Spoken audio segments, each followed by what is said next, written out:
শান্তিপূর্ণ আন্দোলন আমরা চালিয়ে এসেছি বিগত কয়েকদিন ধরে, তাতে আপনারা যেভাবে আমাদের সবার সাথে দাঁড়িয়েছেন পায়ে পা মিলিয়ে, আপনাদের সবাইকে আমাদের তরফ থেকে প্রণাম জানাই।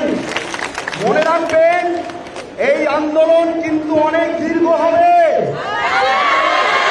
এই জায়গায় দাঁড়িয়ে আপনাদের সকল সাধারণ মানুষকে বলছি, শান্তিপূর্ণভাবে দাঁতে দাঁত চেপে ময়দান আটকে রেখে এই লড়াই চালিয়ে যেতে হবে।